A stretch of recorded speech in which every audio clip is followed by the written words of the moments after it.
You should be. It's very simple. Just click anywhere inside of a table of data. Go to the Data tab, click this filter icon, and it creates a filter at the top of each one of the columns.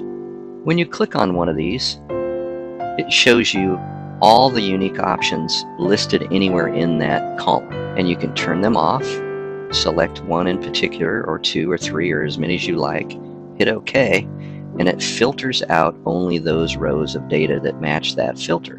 It's a great way to manage large lists of information.